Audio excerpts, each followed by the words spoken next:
I would like to ask you, what are the qualities and the characteristics an exemplary tifl should have? Also, beloved Huzoor, I would like to ask you, after reading Abid Khan's diary, I wish to serve Huzoor and the Jamaat.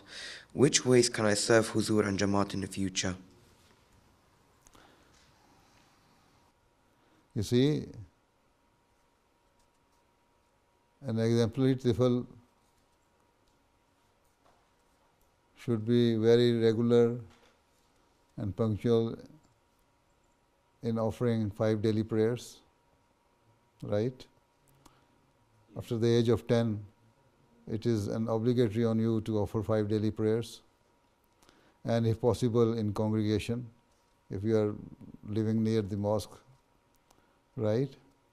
Then try to do tilawat, read the Holy Quran daily, even if it is 1 or 2 ruku, or small portion of it, right?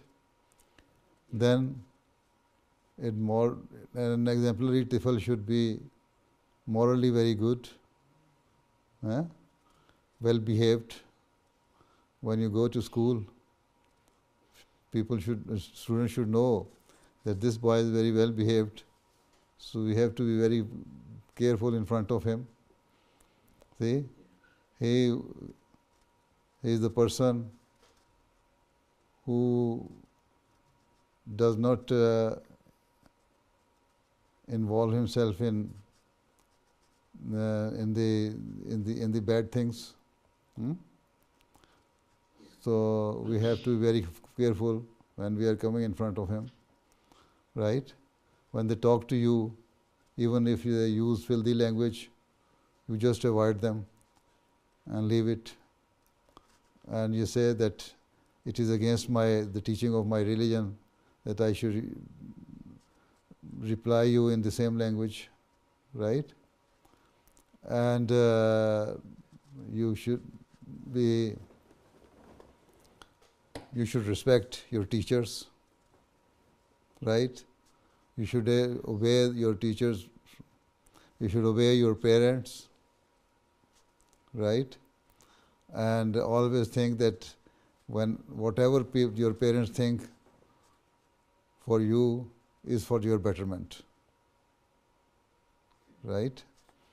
And never think that they are trying to deprive you of your rights, or they are not caring you. Your parents are always very much caring for their children, right?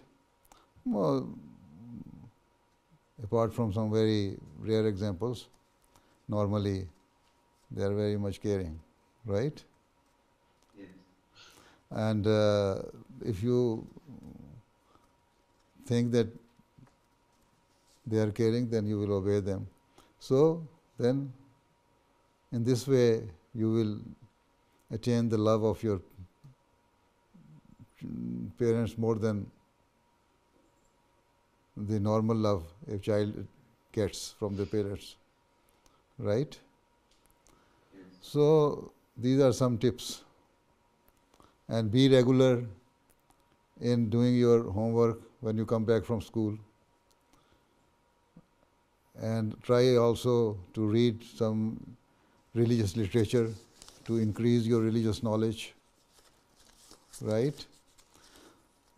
And in this way, you will try yourself to make you a perfect tifl, right? And as the time goes on, you will increase your knowledge and wisdom and submission for the cause of the Jamaat. And in this way, you can serve the Jamaat and Khilafat in a best way. اے شخص تو جان ہے ہمارا